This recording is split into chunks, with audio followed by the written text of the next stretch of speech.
Ministro, gracias por atendernos. Al contrario, gracias por la invitación, Luis. Aún un domingo que se supone que uno descansa. Trabajando todos los días. Bueno. Un segundo antes, Luis, manifestando la solidaridad con todos los problemas y la gente que ha fallecido en Bahía Blanca y todos los que han tenido problemas acá también en el AMBA. El presidente ha viajado con una comitiva, así que nada, la manifestación de solidaridad a todos los familiares. Por supuesto nos sumamos nosotros también. ¿Cómo han recibido los mercados y la gente el paquete de medidas de ajuste y impositivo y con otros elementos? Bueno, digamos, hay una parte que es importante entender, que siempre menciono, que es la de la herencia y las consecuencias que va a tener en el corto plazo, ¿no? Que ya sabemos, como hemos dicho el presidente muchas veces y yo alguna, que es una situación de catástrofe. La peor herencia, 15 puntos de déficit consolidado, una inflación no solo la que se ha recibido, sino la que se va a ver ahora, la que se va a destapar producto de la política monetaria de los últimos años, estos 20 puntos de déficit que se han financiado con emisión, el control de precios que se está destapando ahora mismo. Se han ido de vuelta al supermercado las últimas semanas.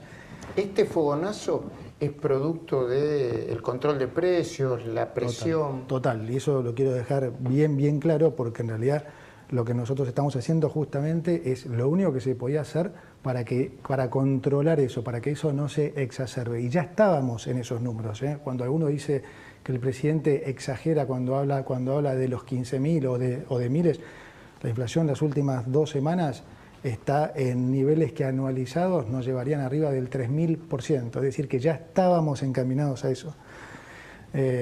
Y las medidas fueron muy bien recibidas, y ahí déjame hacer un comentario a esto, porque he leído ahí en algún lado de no, bueno, pero es un programa de estabilización, no lo es. Mira, cuando vos tomás medidas que no tienen un fundamento económico atrás, pasa lo que pasó, por ejemplo, en agosto del 2023. Con la devaluación, con la última devaluación de Massa. Exactamente, con la última devaluación de Massa. En ese momento se devaluó el dólar de 281 a 350, un 21,8%.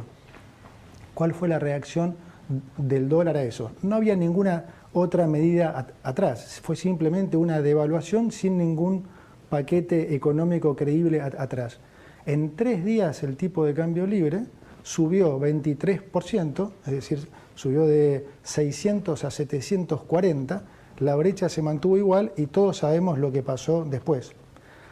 Siguiendo esa lógica, el ajuste del tipo de cambio que nosotros hemos hecho de 360 a 800, si no tuviera la credibilidad que efectivamente tuvo, ¿qué hubiera pasado con el tipo de cambio libre? Que estaba en 1.100 y se podría abrir 2.000, 2.500. Bueno. ¿Y la brecha hubiese sido? Exactamente. La brecha hubiese sido la misma o más. Lejos de pasar eso, el tipo de cambio cayó de 1.100 a 980 y hoy estamos en la brecha más baja del 20%, igual a cuando Alberto Fernández asumió en diciembre del 2019, es decir, asumió con esa brecha del 20 subió casi al 200 y en una semana volvimos al 20. De vuelta, si no hay medidas consistentes atrás, eso no puede pasar. ¿Cuánto tiempo pensás que la gente puede tolerar este fogonazo inflacionario? Y va a ser duro, porque como te digo, no es solo digamos, la inercia inflacionaria, sino toda la inflación que estaba metida abajo de la alfombra. Este control de precios que, como sabemos, no funciona nunca, el rezago de la política monetaria. Van a ser meses de inflación dura, o sea, difícil. Pero yo quiero llevar tranquilidad a la gente, porque todas las medidas que estamos tomando, ¿sí?, van a ser para revertir ese proceso. ¿Qué quiere decir eso? Que la inflación va a tender a ceder y que las cosas se van a encaminar. Es la primera vez que digamos que de alguna manera va a tener sentido el esfuerzo que están haciendo. Yo creo que la gente siente que ha hecho esfuerzo durante décadas y todo el tiempo caemos en estas crisis recurrentes. Eso, como ya expliqué en mi discurso, es porque jamás resolvemos el problema. Siempre queremos atacar las consecuencias y echarle la culpa a las consecuencias porque a la política le conviene seguir gastando. Entonces echémosle la culpa a los empresarios, a los especuladores, a los que nos prestan plata. Así nosotros podemos seguir gastando. Al mismo tiempo, hablando con el presidente, me contaba que en los cálculos que habían hecho, el ajuste se había distribuido un 60% en el Estado y un 40% en el sector privado. ¿Me lo podés explicar si es así? Es verdad, totalmente. Tiene razón el presidente. El 60% del ajuste se concentró en reducción del gasto público, que fue desde la reducción de ministerios, secretarías, autos, transferencias discrecionales a las provincias, bueno, los aviones de YPF que se van los aviones de YPF, gastos administrativos. Eso constituye el 60%. Como yo siempre digo, yo casi que diría que es más porque yo considero que los subsidios no son tales, son también uso de los recursos públicos para hacer política. Los subsidios al agua, la luz y el gas. El agua, la luz, el gas, son cosas que se usan para, digamos, para seducir políticamente, pero que, de vuelta, te lo dan por un lado y te lo cobran por el otro. E incluso se lo cobran a los que menos tienen. Porque, como digo siempre, hay mucha gente que nos beneficiamos de ese subsidio que no lo necesitamos. Entonces, en realidad, es un perjuicio para el que menos tiene. Entonces, todo eso hemos venido a corregir y, como digo, el ancla es fiscal, pero también tiene su componente monetario y cambiario. Es decir, no es solamente lo fiscal, que es condición necesaria. Entonces, si querés te comento un poco qué es a lo que me refiero cuando digo lo monetario y cambiario. Está este famoso tema de las LELIQs, que mucha gente no, digamos, no obviamente. ¿Cómo desarmar las LELIQs? Sí, que el presidente en su momento dijo que es uno de los bueno, el punto de arranque para en el futuro levantar el cepo y en el futuro reactivar la economía, etcétera, etcétera. Y tiene razón el presidente. O sea, el problema de base es fiscal, pero el financiamiento de 20 puntos, que es un montón de producto con emisión, generó a su vez un problema monetario, que es que hay un sobrante de pesos enorme. Es decir, todos esos pesos que se emitieron, la ciudadanía no los demanda. Entonces sobran, ¿no? Como sobran, el Banco Central los tiene que retirar. ¿Cómo los retira? Emite estas famosas LELIQs. Emite LELIQs, retira pesos. ¿Cómo se desarma la bolsa? Bueno, esas LELIQs se desarman. Se pueden desarmar de manera gradual y de shock, y no son excluyentes. Nosotros estamos usando ambas herramientas. Una herramienta de shock y una herramienta gradual. Exactamente. ¿Cuál es la de shock y cuál es la gradual? Claro, bueno, gradual, por un lado, vamos a tratar de aumentar la demanda de dinero, que ¿cómo lo haces eso? Generando más confianza, con un plan creíble. Hoy la demanda de pesos de la gente está en un nivel muy bajo. Si volviera a un nivel normal, podría subir 3 o 4 puntos de producto, lo que reduciría el problema de las LELIQs un poco más de un 30%. Es mucho. Esa sería la manera gradual. Sí, otra manera gradual es la que también ya estamos implementando, que es vía reducción de la tasa de interés que el Banco Central paga por esas LELIQs. Como paga una tasa de interés más baja que la inflación, ese stock de LELIQs en términos reales se reduce también. Y hay otras más de shock. Una que es, si querés, nuestra ancla, nuestra ancla principal en lo monetario, que es que no va a haber más financiamiento del Banco Central al Tesoro. Un tercio del financiamiento que estábamos viendo, un tercio de la emisión que estábamos viendo, perdón, era el financiamiento del Banco Central al Tesoro. Al ir a déficit cero, ya no hay que emitir más pesos para financiar. El Banco Central no va a financiar más el Tesoro. No financia más. Es como si desapareciera en esos términos el Banco Central. Exactamente. Le estamos dando la independencia que tanto se pide. Entonces, se va un tercio de la emisión que se venía generando. Y hay una opción más, que es la que se va a estar anunciando la semana que viene, que tiene que ver con lo monetario, lo comercial y lo cambiario, que es digamos, claro, este problema comercial que está viendo por el lado de los importadores. Sí, hay una deuda con los importadores de 55.000 millones de dólares. De esos 55.000 millones de dólares, 25.000 es parte del flujo que siempre se tiene por el intercambio comercial. Pero hay una deuda que se salió de madre, que es de 30.000 millones de dólares. ¿Qué pasa con esa deuda? Correcto. ¿Cómo funciona, digamos, para que la gente entienda?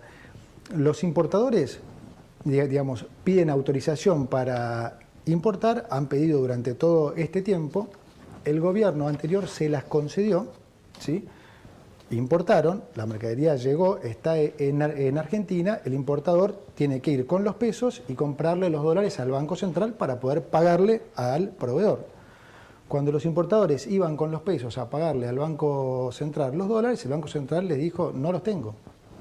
Entonces se fue generando un problema que en qué le afecta a la gente eso, en más inflación y eventualmente desabastecimiento, porque llega a un punto que los proveedores le dicen a los importadores, no, si no me das los dólares, no te vendo más. Perdón que te interrumpo. Muchas de las faltas de equipamiento médico, claro, exactamente, desde equipamiento técnico hasta una pieza de un ascensor importado, ponele alemán. Exactamente. Y una sola pieza te traba toda tu... Entiendo. Entonces pasa desde la industria automotriz a la que se te ocurra. Entonces eso está trabado, hay que destrabarlo. ¿Cómo lo podemos destrabar? Porque los dólares el Banco Central no los tiene.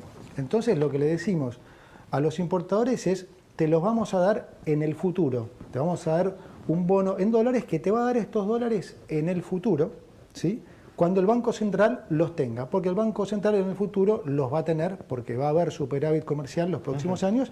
El Banco Central se va a hacer de los dólares. De hecho, el presidente, creo que vos también dijiste que este año se espera un superávit comercial de entre 16.000 y 20.000 millones de dólares. Exactamente. Entonces, el Banco Central se va a hacer de esos dólares. Le da entonces estos bonos. Y esto destraba el problema de las importaciones. Es un bono más atractivo que cualquier bono que ande por ahí. Va a ser un bono más atractivo para que cotice a un precio bien alto. Y ahora te voy a explicar cuál es el sentido de eso. Primer punto, entonces, se resuelve esta parte comercial que es muy importante para que no haya desabastecimiento y no haya más inflación. Digamos, esto contribuye a eso. Como segundo punto, por cada bono que el Banco Central vende, los importadores se lo compran con pesos. Entonces, ¿qué hace el Banco Central con esos pesos? Los elimina, los quema. Entonces, ese es el cuarto componente de shock en lo monetario. Empieza a disminuir el sobrante monetario. Exactamente, empieza a caer ya no en términos reales, en términos nominales. Por cada bono que el Banco Central vende, elimina 800 pesos. A ver, entiendo yo que cuando termine el proceso, no sé en cuánto tiempo, va a haber el equivalente a 28.000, 30.000 millones de dólares menos en pesos en la base monetaria. Exactamente, depende de cuántos bonos le compren los importadores, supongamos que le compran 10.000 millones de dólares. ¿Y eso por qué va a ser virtuoso? Porque va a bajar la inflación. Bueno, porque justamente va a eliminar fuertemente el sobrante de pesos y eso va a hacer que la expectativa inflacionaria caiga fuertemente, ¿sí? La inflación es un fenómeno monetario, entonces hoy sobran muchos pesos y se expresa de esa manera. En la medida que vos reducís todo ese sobrante monetario, la expectativa inflacionaria evidentemente cae. Entonces, en lo monetario están estas cuatro cosas, ¿sí? El aumento de la demanda de dinero, la baja de la tasa de interés por parte del Banco Central, la emisión cero para financiar al Tesoro y los pesos que se van a eliminar producto de este bono que el Banco Central le va a colocar a los importadores, que además tiene el beneficio que hace las veces de estabilizador del tipo de cambio libre. ¿Por qué? Porque este bono se va a vender, es un bono en dólares que se va a vender al tipo de cambio oficial, o sea, a 800 más el aumento por el 2% de crawling. Como es un bono que va a tener características especiales y va a cotizar a un precio alto, ¿qué quiere decir? Que los importadores se van a estar haciendo de dólares a un valor cercano a 800. Entonces, ¿qué va a pasar? Si el dólar libre empieza a subir, los importadores van a estar vendiendo este bono haciéndose de los dólares a 800 y vendiendo el dólar libre a un precio más alto, permitiendo que no suba. Okay. Entonces, eso también es un ancla muy, muy importante porque, como vos sabés, también en los precios influyen las expectativas futuras del tipo de cambio. Entonces, pasamos de un esquema anterior donde no había ningún ancla, no había ancla fiscal porque el gasto estaba desorbitado, no había ancla monetaria porque la emisión estaba descontrolada, no había ancla cambiaria, el tipo de cambio estaba descontrolado. Hoy tenemos un ancla fiscal fuerte, tenemos un ancla monetaria fuerte que es el no más financiamiento del Banco Central al Tesoro, pero las otras tres anclas que le comenté ya recién, y un ancla también cambiaria ahora que la produce este nuevo bono que va a ser de estabilizador. Entiendo. Vos estás en contra del impuesto a las ganancias, ideológicamente. Estás en contra de subir las retenciones. El presidente también, yo lo escuché. En un momento dijo, me corto el brazo y tengo que subir un impuesto. ¿Por qué lo hicieron? Bueno, porque la prioridad es ir a déficit cero, ¿sí? Y Argentina tiene poca credibilidad como, digamos, los funcionarios públicos, después de tantos años de pisotear contratos, de pisotear estadísticas, todo. El funcionario público tiene poca credibilidad. Entonces, nosotros necesitábamos ganar esa credibilidad que hoy no hay. Entonces, ¿qué tenemos que hacer? Mostrar que el ajuste, que digamos, el llegar a déficit cero es creíble, ¿sí? Y eso es lo que hemos hecho. El presidente, el encargo que me hizo fue, no se negocia el déficit, vamos a déficit cero y hay que tener en cuenta a los más necesitados. Entonces, tenés razón, sí, en ese contexto a ninguno nos gusta subir algún impuesto, pero dentro de lo que se estaba haciendo en este paquete de medidas tenía su lógica. Si vos le subís el tipo de cambio a un exportador de 350 a 800, en una situación de tremenda vulnerabilidad como está el país hoy, si te digo, Luis, me devolvés 15 de eso que te hice para que la gente... ¿Y por eso empezaron a liquidar ahora? Y por eso están empezando a liquidar, claro. Entonces, el Banco Central está recomponiendo reservas, ya bajó la tasa de interés, como dije, el tipo de cambio libre, lejos de subir, cayó, y hoy volvimos a la brecha de diciembre del 2019, es decir, en una semana se corrigieron 4 años de desmanejo cambiario. Vamos a la cuestión de bolsillo de las personas. Con la fórmula que van a cambiar, la fórmula que tenía el gobierno anterior de cálculo de aumento de haberes, va a aumentar el poder adquisitivo de los jubilados en un 0.6% anual comparada a si se la dejaba tal como la había hecho este gobierno o el gobierno anterior. Claro, la fórmula anterior, estimando lo que hubieran perdido los jubilados en los próximos 4 meses producto de esa fórmula... 4 meses. Sí, aproximadamente. Le hubiera significado para el fisco un ahorro de 2 puntos de déficit. ¿Sí? O sea, pagándole menos a los jubilados. Hubieran cobrado ellos muchísimo menos, aproximadamente un 40% menos. ¿Promedio? Sí, o sea, sobre un nivel que ya está bajo. Es decir, sobre un nivel de los jubilados que ya está bajo, si seguíamos con esa fórmula, los jubilados hubieran perdido poder adquisitivo más o menos en los próximos meses en un 40%. Esa fórmula es muy mala, Luis. Hay que eliminarla, porque como digo, cuando la inflación sube, los jubilados pierden y pierden, que es lo que ha pasado hasta ahora, ha tenido inflación creciente. Cuando la inflación baja, por esa misma fórmula, también se hace muy difícil controlar el déficit, entonces pierde toda la gente. Por eso se está compensando siempre con bonos y demás. La realidad es que la fórmula es mala, entonces saquémosla, si la fórmula es mala, y pensemos otra. Lo que hicimos por ahora, justamente para no especular, fue sacarla ahora, en el momento en que ellos más se iban a perjudicar, no a partir de abril o de mayo, cuando sea que uno espere que la inflación eventualmente pueda empezar a bajar. O sea, el gobierno no está especulando, está protegiéndolos. Entonces, la sacamos ahora y se pensará alguna buena alternativa para que no haya que lidiar más con estos problemas. Asignación universal por hijo se aumenta el 100%. Tarjeta alimentar un 50%. Sí. ¿Y con los planes potenciar qué se hace? Los planes potenciar se congelan a hoy, o sea, no los estamos eliminando, ni mucho menos. Lo que estamos diciendo a las provincias es, no tenemos plata, es la realidad. Mucho menos tiene plata Nación. Déjame acá que te haga un paréntesis que es importante. Argentina gasta más o menos 39 puntos de producto, ¿sí? Pero Nación de eso, lo que controlamos nosotros, son 19. Los otros 20 son provincias y municipios. Provincias y municipios en su conjunto están en equilibrio fiscal, gastan lo mismo que lo que recaudan, es decir, se les da mucha plata. De nuevo, provincia y municipio en su conjunto.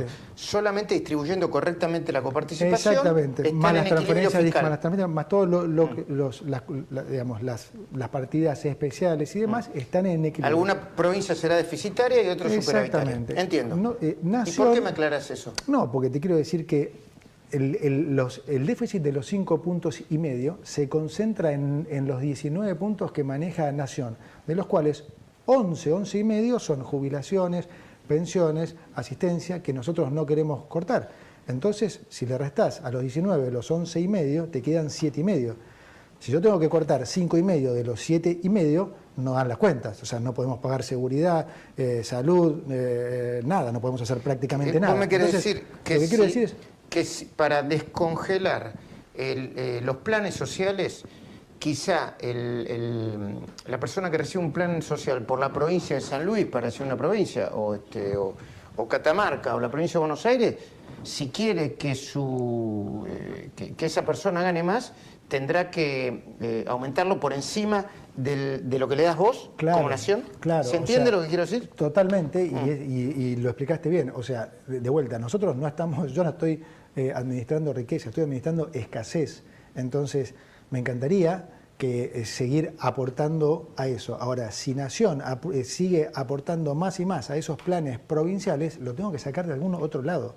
Entonces, es más lógico que las provincias que están en equilibrio entiendan también que ellos tienen que eficientizar sus gastos y adherirse a lo que hoy es la demanda popular, porque eso es lo que se votó, de decir, muchachos, equilibremos las cuentas públicas.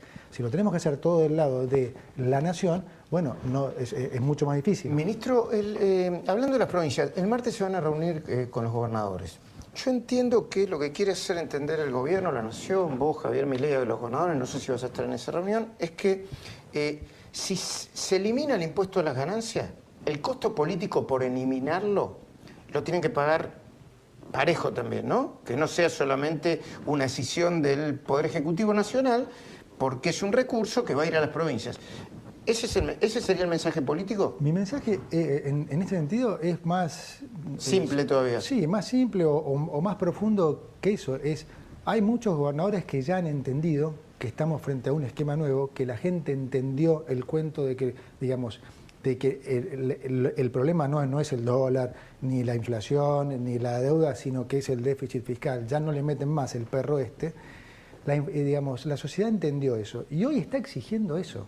Entonces, hay algunos políticos que ya, digamos, gobernadores que lo han entendido y hay otros por ahí que siguen más con la mentalidad de la política de todos estos últimos años de venir a pedir más plata. Más plata no hay. No hay. O sea que la solución es que se vuelva a instalar el impuesto a las ganancias. O que eficientice, o que hagan más eficiente su gasto. O sea, digamos, si quieren mantener eso, ningún problema. Deberán ajustar otras partidas de vuelta, a hacer más eficiente su gasto de manera tal de compensar eso. No es obligatorio dar vuelta a esto. Lo que no se puede es hacer magia. ¿Paritarias libres? Bueno, digamos, esa es la idea, sí, claro. Sí. Se va camino a eso, ahora se cerraron las paritarias bancarias, con un aumento del 16,2% en diciembre, con una inflación anualizada del 188 y bueno, es a lo que se apunta, sí, obvio. Perdón, el jefe de gabinete Nicolás Posse me dijo que habían detectado en un trabajo que había hecho Sturzenegger y otros de desregulación, de intento de regulación, 380.000 regulaciones a nivel nacional. Lo repito porque ni 3.500 ni 3.800, 380.000 regulaciones a nivel nacional.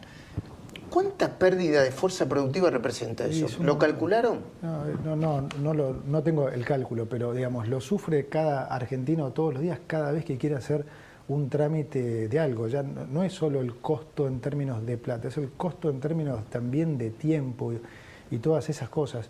Digamos, a eso apunta el decreto, a eso apunta la ley también, a simplificarle la vida a la gente. Eso es libertad también, ¿no? O sea, es empezar a sacar todas esas trabas que joroba el día a día de la gente y que la gente está cansadísima de esas cosas. O sea que no hay que... No, y además hay mucha corrupción ahí, porque cada administración es un peaje, ¿no? Son kioscos, no tengas duda. Es así. ¿Eso va a ser a través de un decreto o a través de una ley? El paquete de regulaciones. Hasta donde se está decidiendo ahora, hay un decreto que incluye este trabajo que estaba haciendo Federico. Dice el presidente que es el trabajo que hizo Federico, que es monumental, es 1/3 comparado con toda la propuesta de desregulación. Sí, es un trabajo bárbaro que le ha llevado mucho tiempo, que se está, por supuesto, revisando ahora con cada área, pero que, como digo, va a simplificar mucho la vida de los ciudadanos. Y lo que es la ley apunta también a lo mismo, digamos, con algunas otras cosas que por supuesto no puedo comentar porque todavía no se ha enviado la ley. Pero el objetivo es ese, el objetivo es simplificarle la vida a la gente. Tarifas. La discusión sobre el nivel de aumento de las tarifas la vas a decidir vos, porque sos el ministro de Economía, aunque lo harás, supongo que en consonancia con el ministro de Infraestructura. Entiendo que, por ejemplo, está a cargo de Transporte, ¿no? Y no sé si... O con la Secretaría de Energía, entiendo yo. No soy un experto en organigrama, por suerte, porque es un despelote bárbaro. Ahora, la decisión última es tuya. Nosotros decidimos el nivel de subsidio que se va a dar, es decir... Los subsidios hoy, tanto de energía como de transporte, son 2 puntos de producto. Los vamos a ir corrigiendo a razón aproximadamente de un tercio por año. Entonces, hoy estamos corrigiendo 0,7 de esos 2 puntos, de los cuales 0,5 es energía, 0,2 es transporte. El impacto en las tarifas de energía en particular es muy difícil de decirle a la gente porque no es solo no es que va a ser una quita de subsidios, se está tratando de hacer más eficiente este proceso. Entonces, se está hablando con las empresas para tener una ecuación financiera y económica más eficiente, por un lado. Por otro lado, se está cambiando el enfoque. En vez de subsidiar libremente la oferta, y que muchos nos hayamos acostumbrado de alguna manera a malgastar energía, porque es prácticamente gratis, se va a un enfoque más de subsidiar la demanda. Claro, entonces se le va a decir a la gente, tienen tantos kilowatts para gastar por mes. Si vos te excedes de eso, si vos estás dentro de ese nivel de kilowatts, vas a estar 100% dentro del subsidio. Si yo soy un descuidado y gasto más y tengo todas las luces prendidas y demás, por lo que se exceda de ese subsidio se va a pagar tarifa plena. Entiendo por lo que dijiste al principio que entonces una tarifa plena se va a empezar a pagar, si todo resulta bien, en 3 años. 1/3 primer año, sí. Otro tercio el segundo año, ponle 2025, sí. Y el tercer tercio 2026. Sí. Sí, también hay diferentes sectores, ¿no? Hay algunos sectores que, digamos, que ya, digamos, el famoso N1, N2, N3, que ya pagamos lo que se paga.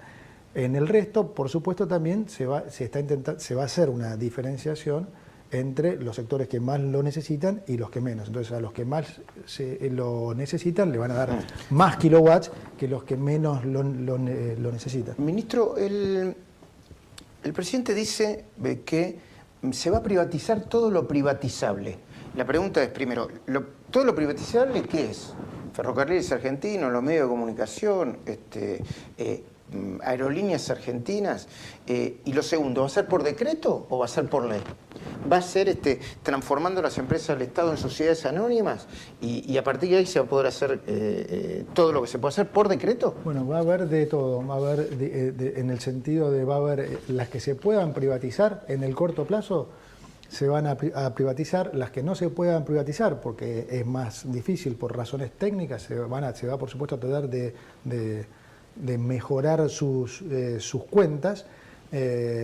Y no es que y hoy no hay definido exactamente cuál va a ir a privatización y cuál, digamos, de mínima lo que se está evaluando es tratar de ir con ejemplos concretos, no ponerse una meta en el corto de decir, bueno, no, es decir, hay que ejecutar, y cuando vos querés abarcar todo, no es tan fácil. ¿Privatizarías aerolíneas si pudieses? Mira, toda empresa que sea ineficiente, ¿sí?, que le cuesta plata al Estado, por definición estaría bueno privatizarlo, ¿sí? Aerolíneas es un ejemplo.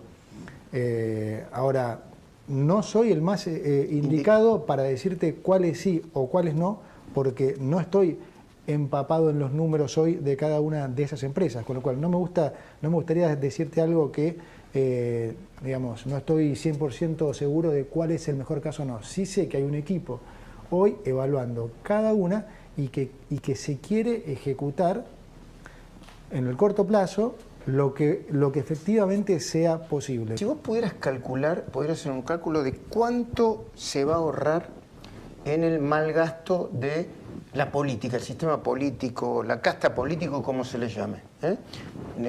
Diputado del Poder Legislativo no es tu área, pero yo supongo que debes tener algunas cuentas. Sí. ¿Cuánto se ahorra? Porque hay una discusión en la calle diciendo, che, está todo bien, pero ¿el ajuste va a ir también a mí? ¿O le voy a tener que seguir pagando el chofer a un, no sé, a un director? ¿O una flota de celulares a no sé, a todo un equipo de prensa de un secretario? Sí, a ver, no, son muchas cosas, pero como dije antes, es un proceso que no se hace en 24 horas. Hay cosas que sí, nosotros en economía estamos devolviendo algo así como 600 autos, imagínate. ¿Estás devolviendo? Sí. ¿Cómo devolviendo? Bueno, sí, estamos, digamos, calculamos que tenemos un sobrante de aproximadamente 600 autos, que o irán a la venta... ¿600 autos? Sí, 600 autos, que irán a la venta, o muchos se los vamos a dar a la ministra de Seguridad, que los necesita, ¿no?